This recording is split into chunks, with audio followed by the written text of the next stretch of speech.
স্টেজে আসার আগেই অনেক জায়গায় আগে তো বেশি হতো, এখনো তাদের প্রেতাত্মা আছে না নাই? হুজুর রাজনীতি করা যাবে না, রাজনীতির কথা বলা যাবে না। আমরা রাজনীতি করার জন্য আসি না, রাজনীতির কথা বলার জন্য আসি না। আমরা আসি কোরআনের নীতি করার জন্য, আল্লাহর নীতির কথা বলার জন্য। এটা যদি তোমাদের কাছে রাজনীতি মনে হয়, এটাই আমাদের রাজনীতি। আল্লাহর নীতির বাইরে যাব না, কোরআনের নীতির বাইরে যাব না, আল্লাহ রাসূলের নীতির বাইরে যাব না। যদি বাংলাদেশে আওয়ামী লীগ আল্লাহর কোরআনকে কায়েম করতে চায়, এই আওয়ামী লীগের দল করতে আমাদের কোনো আপত্তি নাই। কিন্তু এই বাংলাদেশে কোরআনের বিরুদ্ধে যদি জামাতে ইসলাম দাঁড়ায়, তাইলে জামাতে ইসলামকেও এই বাংলাদেশে আমরা দাঁড়াতে দেব না। ঠিক না ঠিক? যারা বোঝে না, না বুঝে ফাল পারবেন না, আগে বুঝবেন। কথা কয় না। আমরা কোরআন কায়েম করতে চাই, আমরা কোরআনের পক্ষে কথা বলি। অনেক আবার আল্লাহর ওলি আছে বলে কোরআনের রাজনীতি নেই, বলে কোরআনের সাথে রাজনীতির সম্পর্ক নেই। আমরা বলতে চাই কোরআনের সাথে রাজনীতির সম্পর্ক আছে কিনা আছে সেটা আলেমরা বলবে। কারা বলবে? আলেমরা বলবে। এটা কোনো রাজনৈতিক দলের নেতা বলার অধিকার রাখে? এমনকি অনেক রাজনৈতিক দলের নেতারা স্টেজে আসে, এসে বলে হুজুর রাজনীতি করবেন না।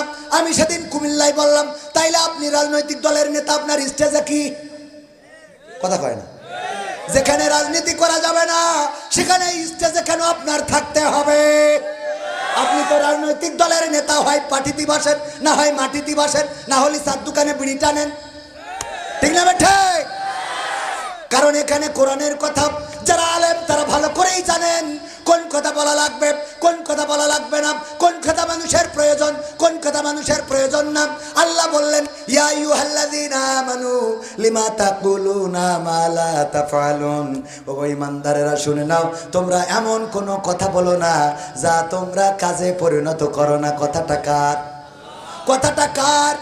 তার মানে কথা যেটা বলবেন কাজে সেটা পরিণত করতে হবে।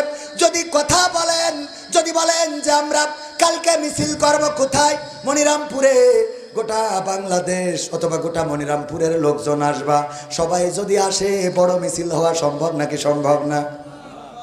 কথা দিল, কাজে পরিণত করেছে, তার মানে মিছিল বড় হয়ে গেছে। ঠিক না ভাই? ঠিক। কিন্তু অনেকেই বলে যাও দেখবানে, চেষ্টা করবানে, হইবানে, ইনশাআল্লাহ দেখি বাড়িতে কি বলে। এরকম আছে না? আবার অনেকেই কথা দিয়ে কথা রাখে। যেমন আমাদের ওবায়দুল কাদের কাকা বলল পালাবো না, বলেছে না বলে নাই? পালাবো না, প্রয়োজন হলে ফখরুলের বাসায় গিয়ে উঠবো, ঠাকুরগাঁওয়ে বাসা আছে না। অথচ এই লোকটা এই কথা বলে। আমি ঠাকুরগাঁওয়ে গেলাম, জিজ্ঞাসা করেছি, আল্লাহর কসম মিথ্যা বলছি না, আমি জিজ্ঞাসা করলাম এখানে কি এসেছে, কয় না। তাহলে কি কথার সাথে কাজের মিল আছে? বলল পালাবো না, পালিয়ে গেল। আর আমার আল্লাহ বলল, ইয়া আইয়ুহাল্লাযীনা আমানু লিমা তাকুলুনা মা লা তাফআলুন। ও ঈমানদারেরা, এমন কথা বলো না যা তোমরা কাজে পরিণত করো না।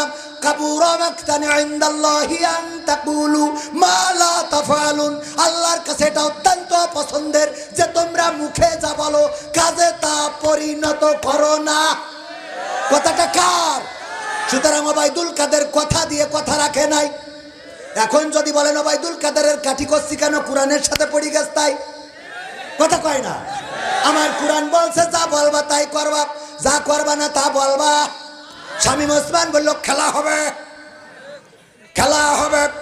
৮০-৯০ রাকাত তাহাজ্জুদ পড়া আল্লাহর ওলি শামীম ওসমান হাফিজাহুল্লাহ খেলা হবে বলে মাঠ ছেড়ে দিয়ে চলে গেল। ঠিক না ভাই? ঠিক। তাহলে কি কোরআনের সাথে তার আমল আছে? আছে। সুতরাং কোরআনের ছাঁচে আমিও পড়ে যেতে পারি, পারি না? পারি। আমার বিরুদ্ধেও চলে যাবে, আমার বাবার বিরুদ্ধে যাবে। কারণ কোরআন বলছে ইয়া আইয়ুহাল্লাযীনা আমানু লিমা। আমি তো মনে হচ্ছে আল্লাহ ওদের ইন্ডিকেট করে বলেছে যে তোরা বললি পালাবো না, খেলা হবে, রাজপথ ছাড়বো না, মুইতে দিলি বানের পানির মতো ভেসে যাবে। এই জন্যই তো আমার নেত্রী বললো যে ডে ডে ডে ঢুম কর, যা হয় হবে। এই আশা করিতে গুলি করলো মা, এখন একজনও রাজপথে দাঁড়াইলো না। কথার সাথে কাজের মিল রাখে না। ওরা যদি কোরআনের আয়াতটা মানতো তাহলে রাজপথে দাঁড়ালি হয়তো মোড় ঘুরিয়েও যেতে পারতো। ঠিক না ভাই? ঠিক। এটা কি রাজনীতির কথা না কোরআনের কথা? কারণ যদি আল্লাহ রাব্বুল আলামিন ঐক্যবদ্ধ জাতিকে বিজয় করে, যারাই ঐক্যবদ্ধ হোক, ঐক্যবদ্ধ জাতিকে বিজয়ী করবে। ওয়াতাসিমু বিহাবলিল্লাহি জামিআ ওয়ালা তাফাররাকু, তোমরা সংঘবদ্ধভাবে আল্লাহর রাজ্যকে আঁকড়ে ধরো, পরস্পর বিচ্ছিন্ন হয় না। কথাটা কার? তাইলে যে কথা বললাম এই কথার সাথে আমি আবার একটা গান বানাই ফেলাইছি, শোনাবো। এমপিরা সব কোথায় গেল, মন্ত্রীরা সব কোথায় গেল, কোথায় কাদের কাকা, তাদের ছাড়া দেশটা এখন লাগে ফাঁকা ফাঁকা।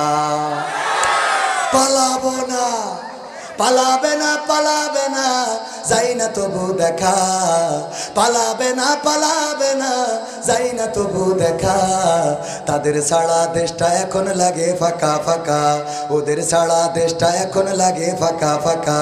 আইন আপনি চুপ করে বসে থাক, ওরা যদি দাঁড়ায় থেকে ওরা শুনতে পারে তা আপনার অসুবিধা কোন জায়গায়?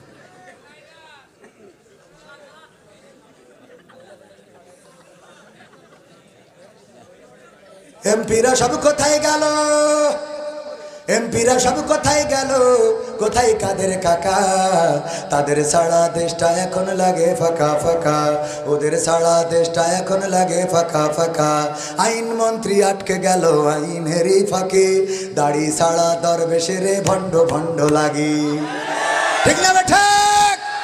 আইন মন্ত্রী আটকে গেল আইনেরই ফাঁকে, দাড়ি ছাড়া দরবেশের ভণ্ড ভণ্ড লাগে। শুনছি কত নেতা নেত্রী খাইতেছে ভাই ডান্ডা, বিচারপতি কালামানিকের ফাটিয়েছে আন্ডা। পলকের ঝলক গেল, পলকের ঝলক গেল থামিয়ে নেটের চাকা, তাদের ছাড়া দেশটা এখন লাগে ফাঁকা ফাঁকা, ওদের ছাড়া দেশটা এখন লাগে ফাঁকা ফাঁকা। কই গেল সেই সংসদেতে মমতাজের গান, কোথায় গেল হজরত বলা স্বামী মুসলমান, ঠিক না বেঠে?